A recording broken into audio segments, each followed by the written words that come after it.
All right, welcome everybody. Good afternoon from Oxford. It is a stereotypic, stereotypical and characteristic Oxford day with a tremendous amount of rain just outside of my window. Also, good morning and good evening, depending on what part of the world you might be.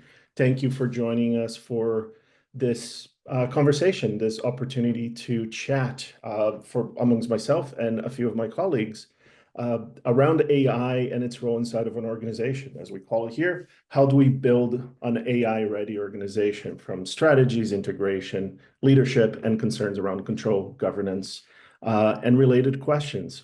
I'm pretty excited about this opportunity. It's a nice chance for me and my colleagues to actually have an interesting conversation and share a little bit of our specific knowledge with each other and then with you. But it's also a conversation. So you have an opportunity to join in that conversation, ask us questions, and we'll see how much we can get through over the course of the next hour. So just by means of introduction, I am Felipe Tomas. I'm a professor of marketing here at Said Business School in the University of Oxford. I've been doing research on AI adjacent topics for a very long time, published in mathematics and related topics inside of graph searches and other similar topics inside of AI, and then quite a bit of teaching on the AI side. But that's me. I'm going to turn over to my colleagues so they can just say hello and introduce themselves. Maybe Andrew will come to you first. Sure, thanks, Felipe, and good afternoon, but morning, evening, whatever time zone you're in, to everybody. Thanks for joining us today. So I'm Professor Andrew Stephen. I'm a marketing professor, L'Oreal Professor of Marketing here at the Said Business School, and the Deputy Dean for Faculty and Research.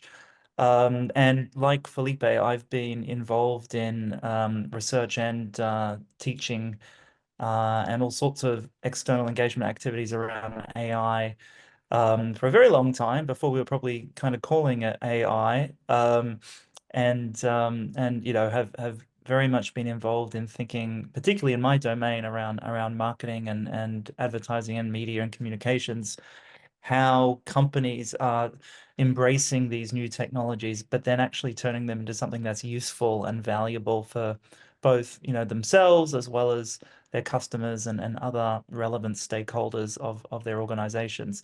Also, here at the school, I was the founding director of our executive diploma in AI for business about 4 or so years ago, and led that program back when we kicked it off, and now, along with Felipe, co-directing our executive program on AI strategy and leadership. It's great to join you today. Thank you. And then Matthias, over to you. Sure, thanks, Felipe. Hi, I'm Matthias. I'm a professor in the Technology and Operations Management Group. I'm an engineer and a statistician by training, and my background is in process improvement. So I'm really interested in making things, or the way we create things better, and naturally machine learning is one of those processes that one can improve and improve towards creating trustworthy outcomes. And that's, of course, where you directly link up with AI regulation and ethical considerations and many of the debates that we've seen around AI failure. So at the school, that's what I research on, but we also put this into practice in terms of our teaching. I run our 6-week online AI program, which we've also run for many years, and close to about 7,000 participants by now. So it's been very successful. And we're starting on the back of the many regulations that are starting the new course on AI ethics, regulation compliance in February. And I'm very pleased that we are nearing completion of that, because it's been a lot of work, and I'm glad to see this finally launching next month. Cool. Thank you both. So again, welcome to all of you. Just to let you know, I am keeping an eye on the chat room. So thank you for the shout outs and for sharing where you are. It's also kind of crazy and nice to see coverage from pretty much around the globe. I think we've hit just about every continent at this point. So thank you for joining in the conversation. Just to put a little bit of classroom fear into you, I'm going to turn the tables in a second, and I'll ask you questions. I'll put on a poll in a bit to ask you a question around the AI in organizations, but we'll get to that. Before we do, just to give you a sense of structure and what it is that we're going to be doing. Our plan for today is this panel discussion, this conversation between myself, Andrew, and Matthias for the next 40 minutes or so. Then we'll start answering the questions that you've posed in chat throughout this time. So do make sure you start sharing those as they come up. And again, like I said, I'll be keeping an eye on the chat, and some of those will be shared with me. And then we'll just close with the opportunity to get some more information about those two different courses that we mentioned, both on strategy side and on the compliance side. So we covered all the bases. But first, we're going to jump onto our direct conversation.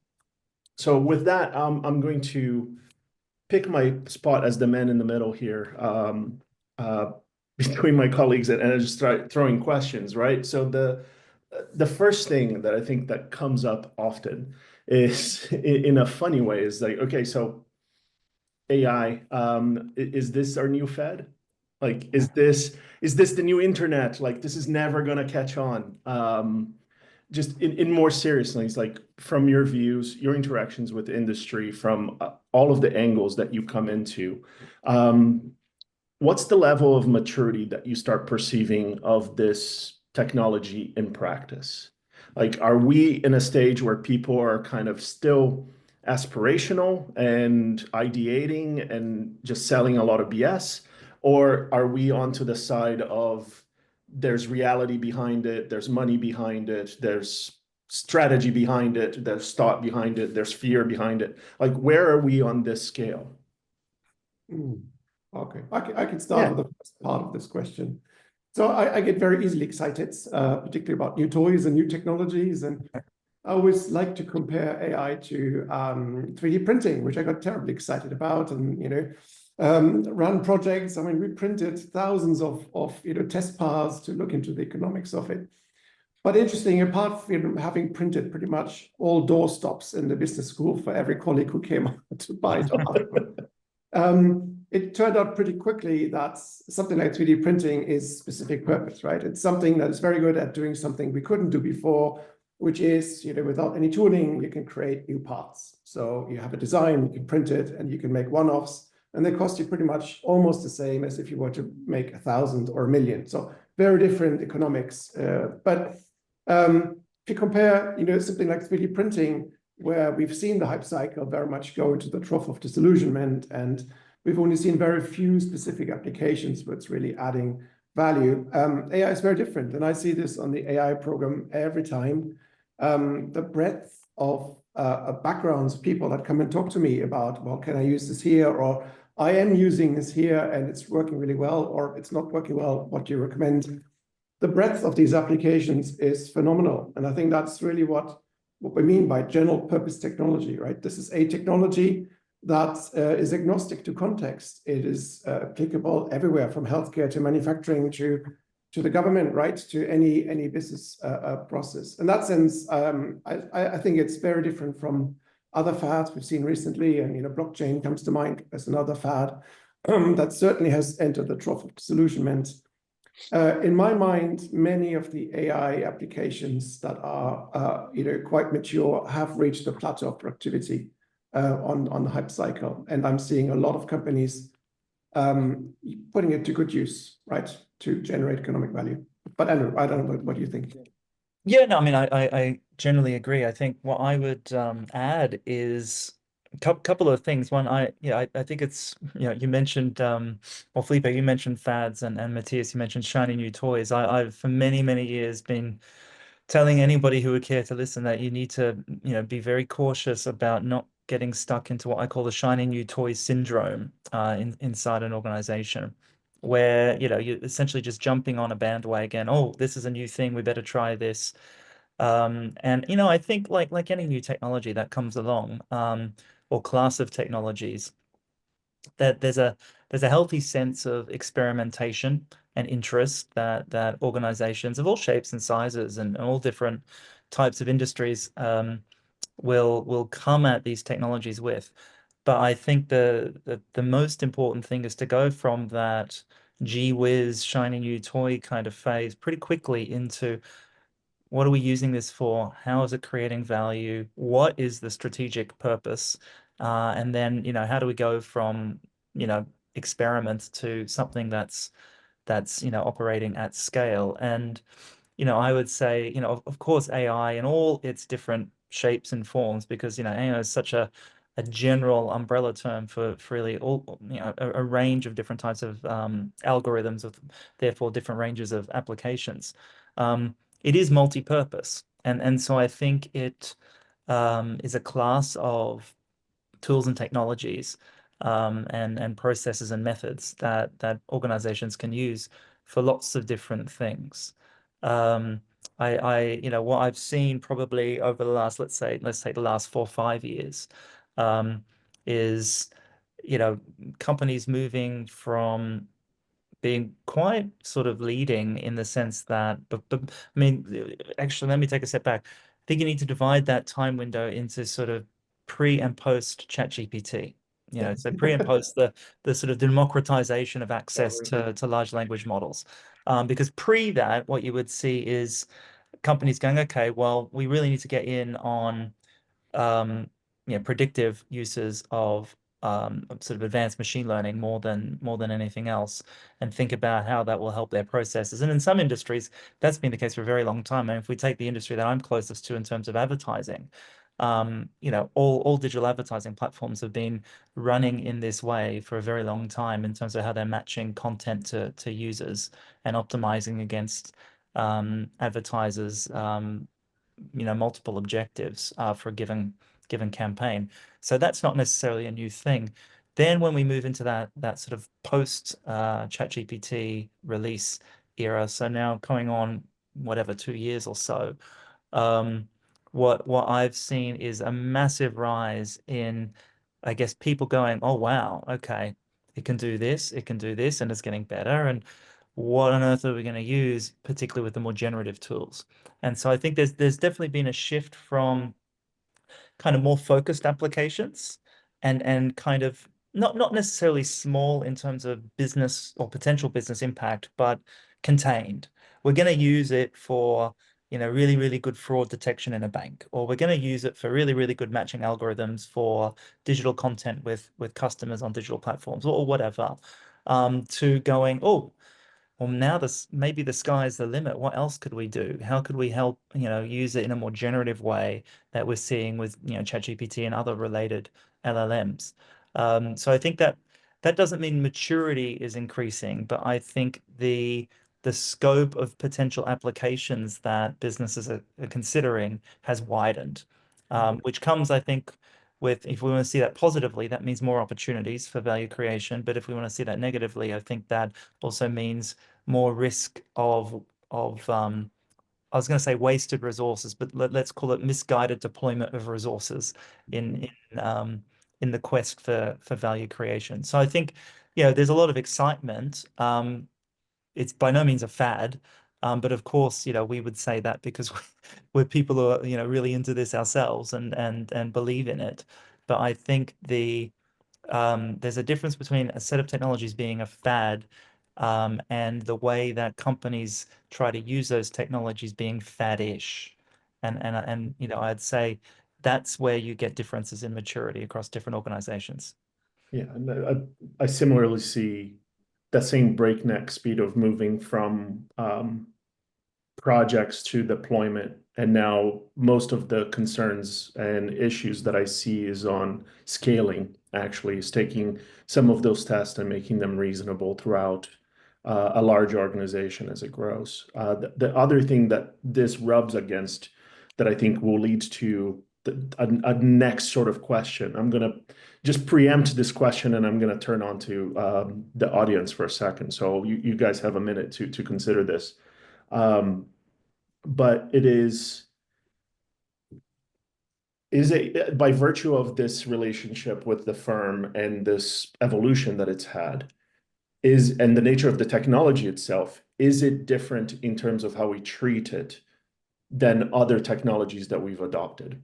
right? Is the management different when you think about AI? Is the controls and mitigation and regulation different when we think about AIs? There's something inherently about this technology and the systems of approaches that require different thought than when we were thinking about blockchain, or when we were thinking about going to the cloud, or when we were thinking about any other sort of digital transformation, or any change management. Is this business as usual, or does it need something slightly different? Right? I have thoughts on that. I'll share those as well. But first, I'm going to pick on the audience. So, guys, I have two questions.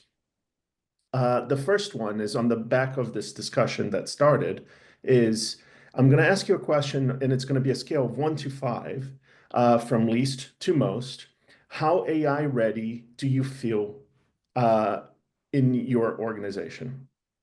So from your view and your system, in your company, how prepared are you for the thing that is to come? And we're not going to keep this for a very long time. Is just to get a sense of where we are, and I'm going to follow up with a fairly predictable follow-up question. All right, let's see. We're getting to a stable distribution that is actually very familiar to what we normally see around this. One final bit, for my marketing colleagues, we have an excellent response rate, which is unusual compared to normal marketing surveys, questionnaires, and click-throughs. So we have, let's call it there. We have about 75% of respondents, and we have results. Let me see if I can share them. And I'm assuming everybody can see this. So from question 1, you have the nice little distribution. We have kind of a central tendency around 3s and 2s. I've done this question a lot, so just, to throw my hand up and mea culpa over here.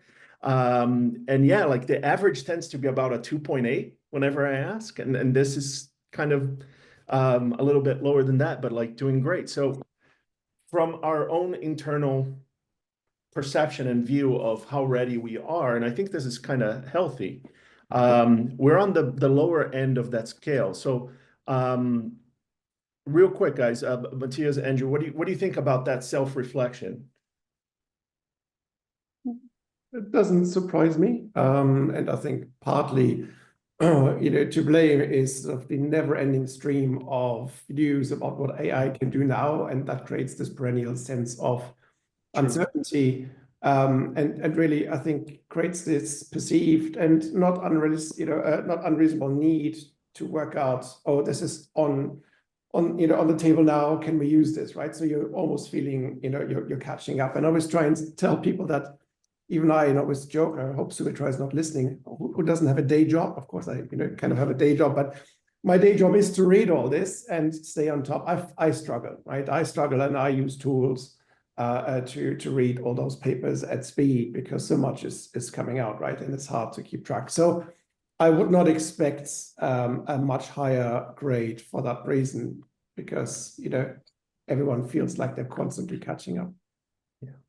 Yeah, I mean, I think I'm not surprised either, but I think it's reassuring, actually, because in this space, as you're saying, Matthias, because there's always new things coming out, there's always new features, or just enhancements of maybe systems people are already using, but then also completely new things coming along.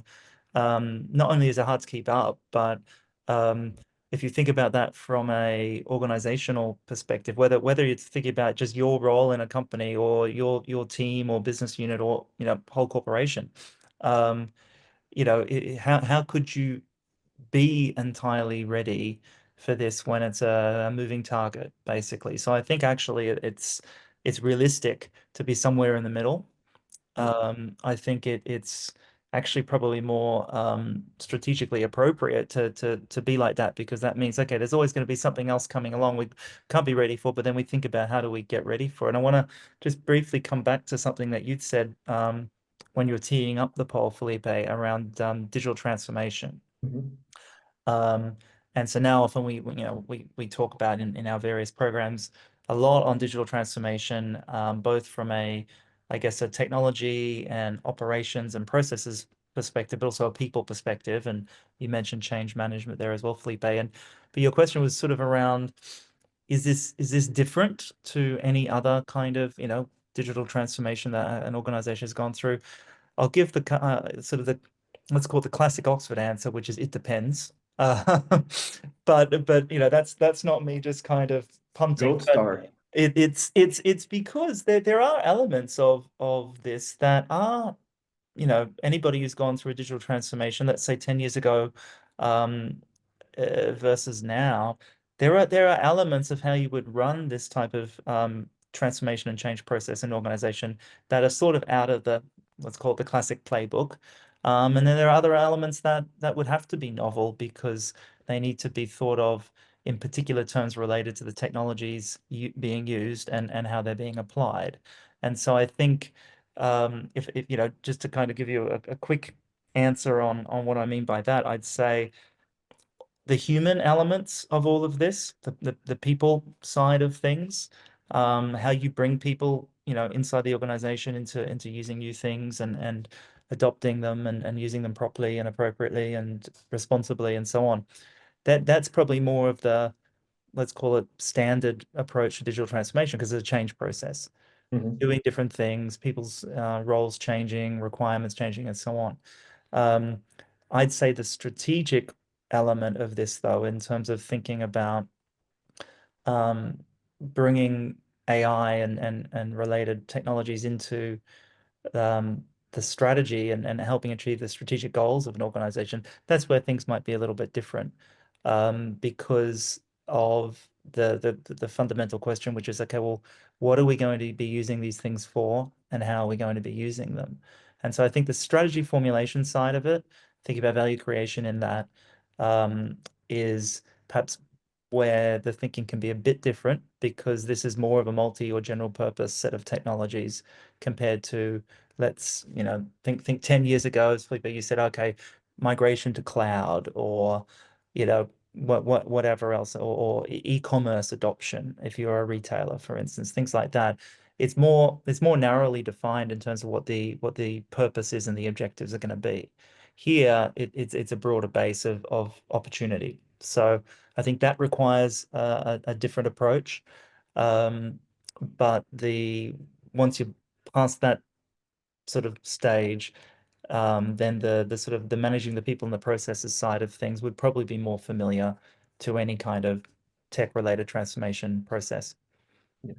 It sounds like it's a multi-dimensional problem of there's technology issues that come into play. There's business deployment issues that come into play, and every element of that kind of matrix of the things you could do and the things you could deploy that cause a potential issue, especially as you move from simple predictive systems, as you mentioned earlier, towards more cutting edge large language models, towards a word that I keep seeing come up in chat over and over and over again, which is then the deployment of agents in ecosystems. And you move from the level of permission and decision making across the organization in different ways.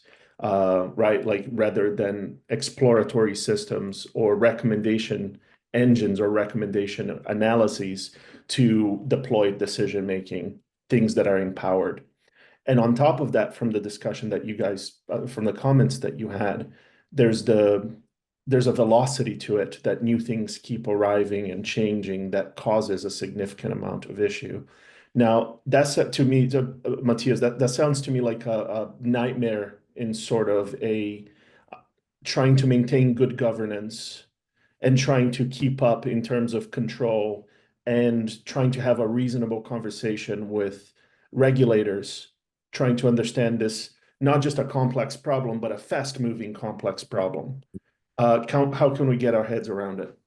Well, let's start at the back of your question. I mean, regulators are struggling.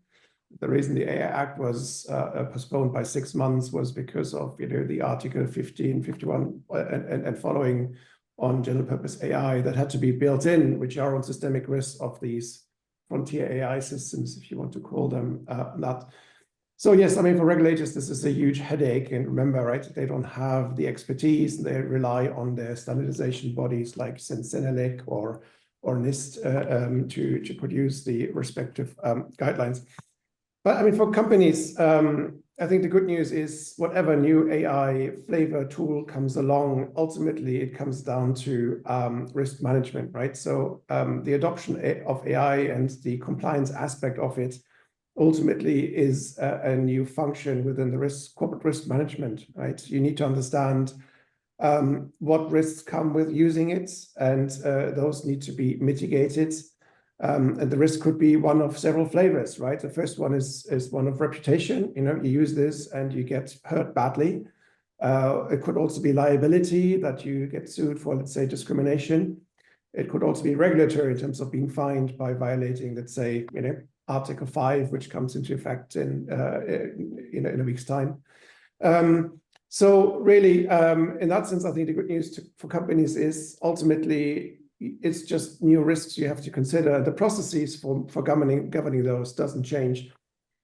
Whatever does change, and I think that is where a lot of companies that come to us at the business school are struggling with, is, do our people at the various levels know enough? We used to get the question, do I need to learn to code to understand AI? And we can now comfortably say no. That's not needed. In fact, AI can probably do this much better for you anyway. But the question remains, at what level do you need to have what kind of understanding? And we get a lot of requests to train the top levels of management. Very busy people, they cannot seem to be not knowing, so they have to talk AI. Yet very often there's a tremendous level of insecurity there that they can make the right decisions. So to me, the real issue for organizations is not how to govern the risks, but to train people and make sure that the right skills are present, and then you've got the right processes in terms of governance and vetting projects, on those risks. But that would be sort of my biggest gap that I see. It's funny. It's like what it's like this is a bit of an open secret, I guess, for everybody, but just to share the silliness of this and to make to your point, whenever I brief companies on AI and I have discussions with top management teams, I often have a pre-call with the CEO, so that person gets the initial briefing. So when the team gets briefed, then the CEO is looking like they know everything because they already heard the brief the first time, right? So it's like there's this need to know in the same way they had the need for the strategy in advance and all of those things. From the way that you've both have described this sort of positioning of AI, both from the part of the risk register and managing that well. So managing your risk exposure, it's critical to good operations. But then, as Andrew mentioned, you have this diffuse sort of set of applications where you can exist and put these things into your company. And you have to, as in all things, you have to pick the right deployment. What's the best use case? What's the most value? How do you exploit this to its fullest extent? If I can combine both of those answers, it kind of feels to me that we're broadly discussing like a new dimension of competitive advantage for all firms. Like regardless of what industry you're in, from OEM to financial to CPGs or whatever it might be, if you happen to have a better capability of exploiting this in revenue generation, but also having tight control so you don't have risk exposure, and you're managing this well compared to anybody else in your industry, you're kind of coming ahead. Is this where this is additionally different, that it becomes a must play if you intend to compete in a modern economy? I'd say it depends on how you're using it. So I hate to be the it depends guy, but I think, and I'll maybe lay out a bit of an example or a little case study for everybody, because suppose and this is based on some work that one of our executives in residence here at the school has been leading in a large consumer goods company. So, in consumer goods, consumer packaged goods, whatever the product category is, these are mature product categories, fairly habitual purchasing, so it's hard to get customers to switch. the way you do that is you introduce new products or product line extensions, a new flavor of this or a new scent of your soap products or whatever. It sounds pretty boring, but this is essentially how you get sort of positive incremental growth of that type of business. So innovation becomes really, really important. Now you could say, all right, let's think about how we can give ourselves a competitive advantage in being more innovative in coming up with new product concepts that will, go to market and be successful. Um, and so let's, use generative AI in some way, shape, or form to help us with product ideation or product concepting, that sort of thing. Great.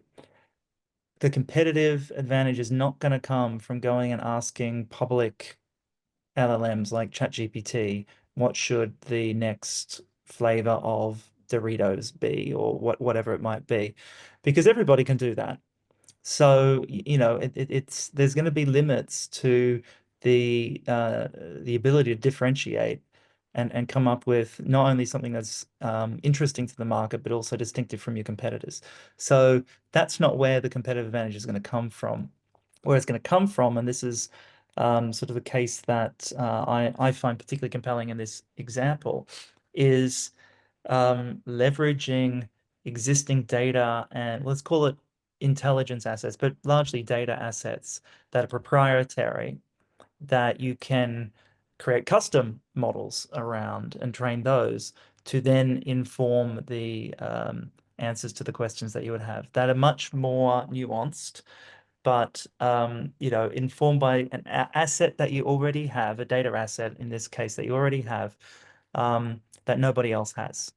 And so that's where I think you start to hit the potential for competitive advantage here. It's not just about, oh, we can do things faster, maybe better and so on and more efficiently, but it's what can you put into these systems that you already have, or that you can, you can get organized pretty quickly to train custom GPTs, for instance, to help in those very specific focus areas. That's where there's going to be some potential for a really significant competitive advantage. So in the example I have here is, well, if you're a large consumer goods company and for decades you've been running market research and surveys and trend forecasting agencies have written you reports, and if you've got a database essentially of all of this information that you've commissioned about what consumers are interested in, what the next trends are going to be in ice cream flavors, or whatever it might be, that you're sitting on, then you can use that and use AI to help you essentially sift through that and find opportunities to feed into product and R&D processes and do that faster. So that's where the sort of the public domain of knowledge is not going to be competitively advantageous to you, but your proprietary data fed into those systems could be potentially really, really valuable once you leverage that. So I think to your point about competitive advantage, Felipe, it's again going to be a function of what other assets that are competitively distinctive and beneficial can you bring to the systems, bring to the table, and then leverage and take advantage of. And that's where I've certainly found companies doing some great work, but also some strategic sort of myopia, I suppose, in some less mature organizations where they've sort of ignored the fact that they've got lots of data and lots of other insights that they can structure into these systems and leverage. So there's almost sitting on a gold mine and not mining it, and instead just thinking they can do something else. So I think it's worth looking at what other assets you've got that can be combined and leveraged in order to strategically advantage yourselves. Yeah, and just to expand on your point, especially around ideation, and just to reflect one of the fears that I saw pop up in the chat around like that human loss, I guess you might describe, of offloading that labor, of creative labor, especially when you're looking for differentiation. There's an interesting result that's been maintained, especially with general whole models, right? If you're into the custom specific domain knowledge, but when you're trying to create just a general knowledge graph and just querying it, the result that we have is that yes, invariably you can actually create better ideas, but the variation around those ideas is much, much smaller. So you don't have a large degree of valuable alternatives. You end up with everybody having the same good idea. And in a competitive environment, that's actually pretty darn detrimental when everybody has the same go-to-market strategy. Everybody has the same kind of issue. It is not going to create value. It's just going to be everybody's the same, right? A consequence to that, and trying to be conscious of the time that we have together, but like a consequence of this, there's this movement that's sort of described in this conversation from one AI to rule them all, sort of like if I can invoke Tolkien since it's an Oxford thing, like, rather than one AI that does everything in the company, it's this multiplicity of models, multiplicity of data structures, multiplicity of data pipelines, multiplicity of applications, as we evolve the AI ecosystem in the firm. And I think then just to throw this, Matthias, that's a control issue again to me. It's like when you're saying, oh, I have one thing I need to worry about. I have one supplier, one partner, one stakeholder, right? No, actually you have a lot of things that you don't have eyes on. You have suppliers doing things that you don't know. You have models without specific control. Is that part of the discussion that the complexity of the environment is also evolving in a weird way? Yeah, absolutely. And it's interesting, right? You mentioned suppliers and supplier contracts in the space of AI are being rewritten, and indemnities are being written into this to simply say, you will certify that no copyrighted material has been used in the training of this tool that you're selling. So there's a very clear recognition that the potential liability from intellectual property rights infringement cannot rest on those procuring the software. So a lot is changing, and very much to Andrew's point, right? This all links back to the fact that these open source models, right? These LLMs that we that have created this AI boom, in effect don't offer much of a competitive advantage, right? They are phenomenally good conversational engines that can help you with your service, customer service chatbots. They can also be a great interface for you to interrogate your repositories. But to Andrew's point, they in themselves do not offer any competitive advantage whatsoever, right? You want to fine-tune, if not create your own models. But for most companies, it will be a fine-tuning, right? And I think that's important to understand that being able to operate ChatGPT may lead to some personal efficiency gains, and I guess we all use them. Whether you use Gemini or Claude or ChatGPT doesn't really matter. But strategically, for a company, the competitive advantage comes from applying AI to a bespoke purpose that then cannot be easily replicated by their competitors, and that involves creating a RAG where you have your own depositories on which you make predictions, or where you retrieve information. And of course, it also means that you're increasingly going to use something like reinforcement learning to simulate, right? And so that's what we're seeing with the most advanced companies we're working with. They will simulate under certain scenarios. They'll create an experimentation space where they can digitally simulate. And in manufacturing, we have what's known as the digital twin, right? Like a digital representation of the factory. And all of a sudden, if you bring reinforcement learning and digital twins together, suddenly you can do a lot of things that in the old days, a good old ERP system would do on a deterministic base and calculate, what you should order when and what you should make when and what's batch size. All this goes away. You can now very efficiently simulate this. And that, of course, then leads to true competitive advantage, right? It is using the general tool of a reinforcement learning engine, which you can download, for free. But then the customization is what brings you that competitive advantage. All right, so I'm aware that we need to turn to some audience questions. I'll do one more from our side just to say there's a couple things we can't avoid, given recent history with AI evolution, development, and political environments. We have two massive things in the world right now with a changing regulatory vision, I guess I'll call it, inside of the United States. So you're going to have a potentially stronger divergence. At least from my mindset, I tend to cluster developmental environments for AI across three broad domains, those being a US-centric kind of mindset, an European-centric mindset, and a Chinese-centric mindset, both in terms of regulation and technological sort of kind of evolution.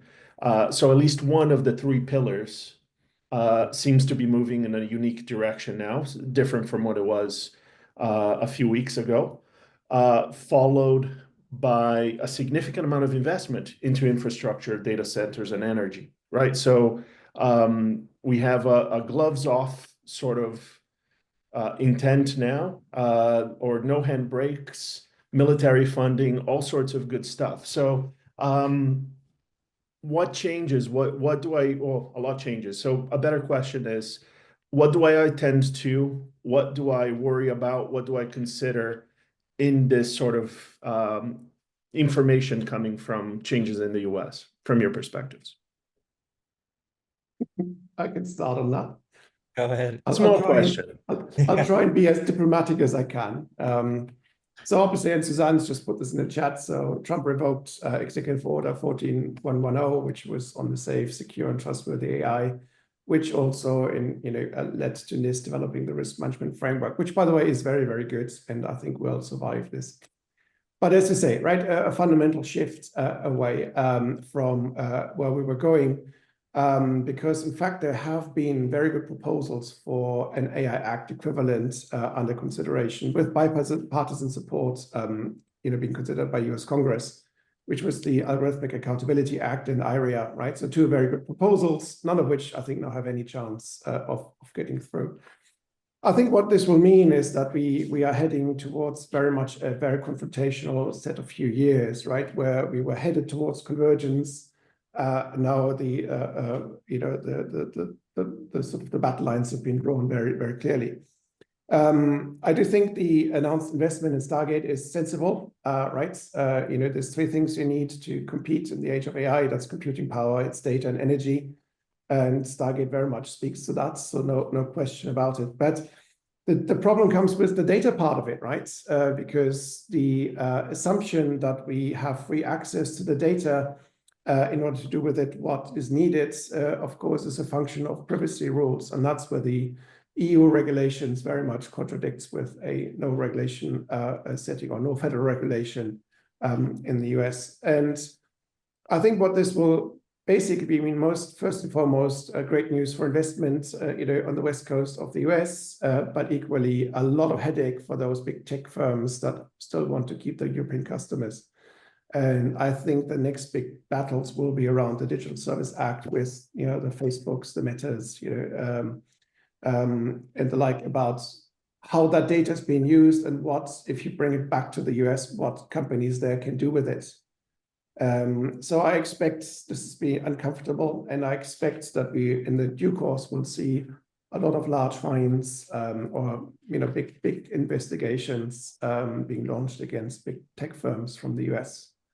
Because there's absolutely no appetite in Brussels to accept what's happening. Sorry, it's very downbeat, but at the moment, No, it's hard to be very. In reality.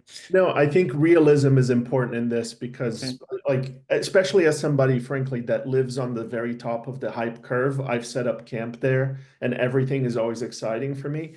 It's really useful to come down to the realistic view that there are challenges in the environment, there are forces at play that are not just AI and technology specific, that will manipulate that economy and that environment. And sensitivity and awareness of that is how you manage the business towards good outcomes, not just putting on a blindfold and charging forward as if nothing is happening. So that's not down to me. That's actually just a good perspective.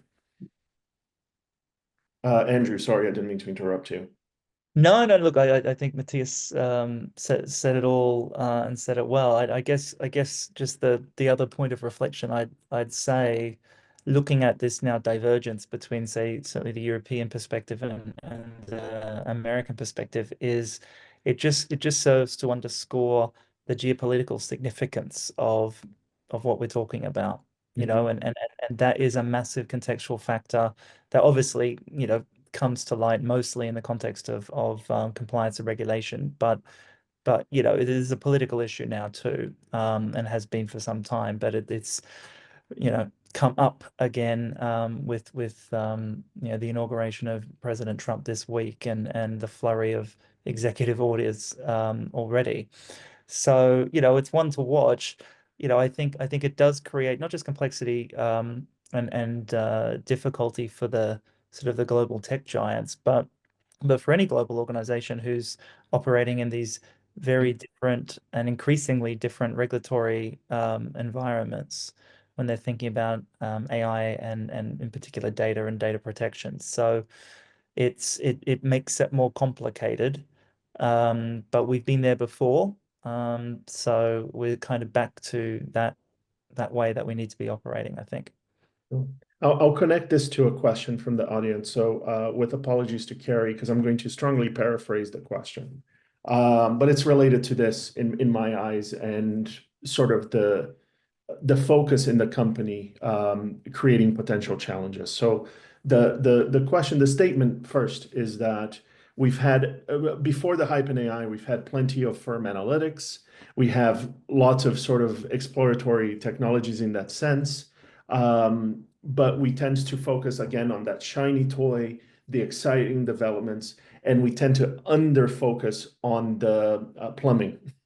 Right. So we don't worry so much about the fundamental things that have remained true. And one of those especially important plumbing here is related to the data. Right. So the question that Carrie placed for us was in context of all of this, rather than focus on the shiny new, is there a significant benefit to actually spend a bit more time in trying to cleanse, contextualize, understand, and manage your data? In light of the discussion that we had, I will add a couple components in the provision and understanding of provision of your data, the geographic permissions and boundaries for data movement and data travel, right? So like all of those additional components, and Matthias already alluded to the data sourcing from third parties and suppliers, but there seem to be an even growing number of questions around control, management, and good readiness around your infrastructure and data. Is that a fair statement? Is there where a lot of attention should go? Should we worry more about the shiny rather than plumbing? No, I think it's a point well made.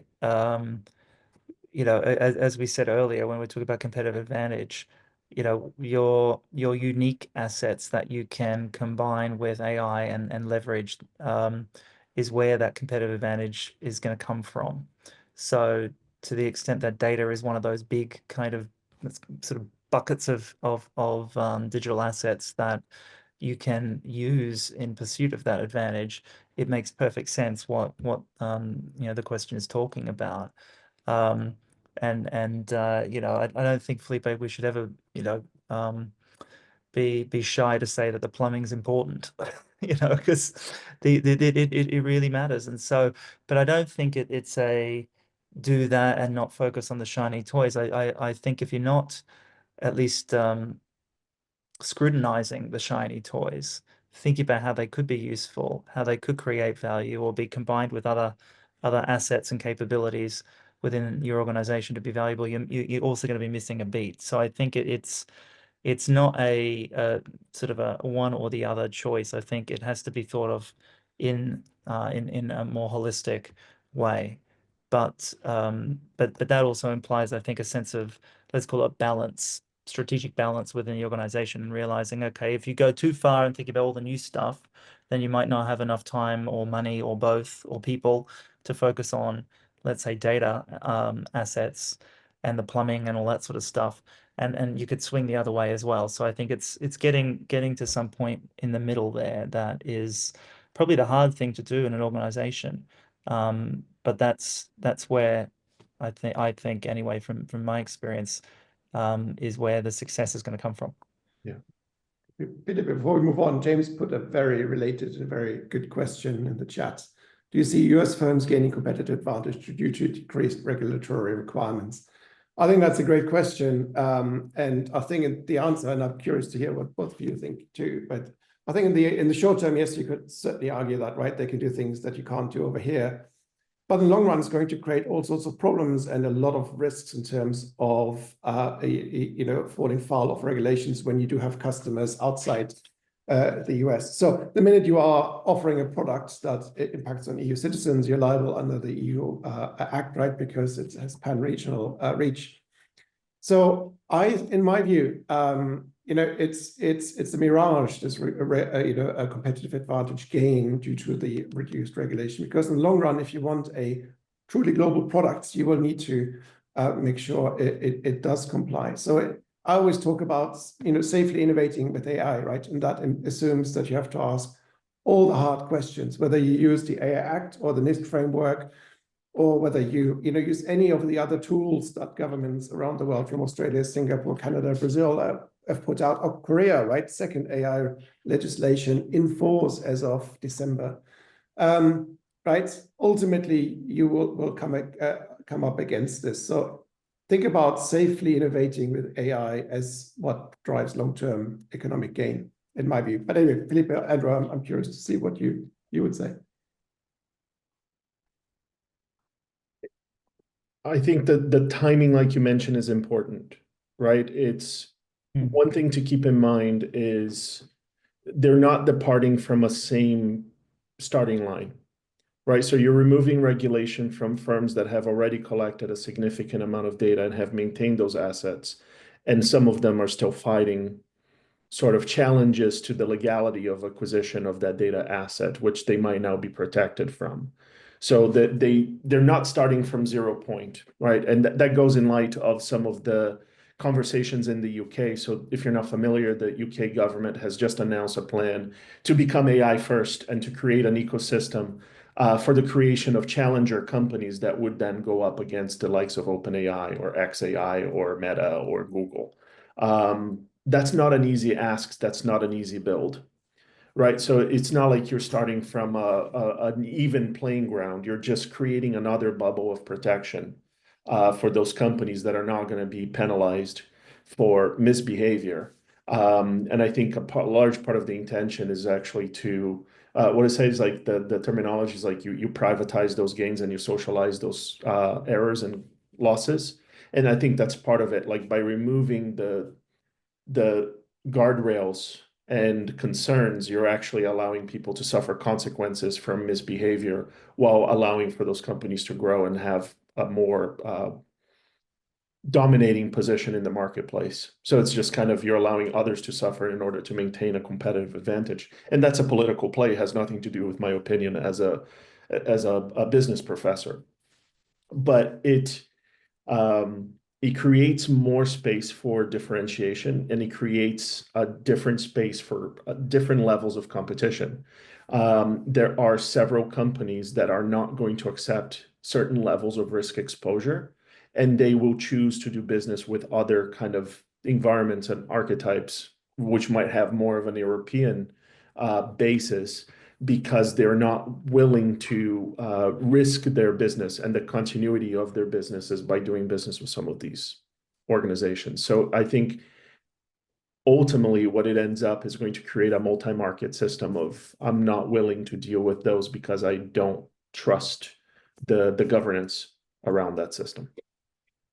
I think Felipe, related to that, just it was a comment from Danny in the chat that was talking about my comments around leveraging your own data assets, and it's talking about size of organization, and I think that also relates to what you're talking about, where there is one argument to be made, which is, well, the bigger you are, the more of these assets you've already got, and it's sort of the rich get richer type of compounding effect. And then there's certainly an element of that when we think about competitiveness, both in terms of data, but I think more generally, also in terms of navigating complex multinational regulatory environments, for instance, and being competitive when you've got very different sets of rules that you need to be somehow playing to in a consistent way.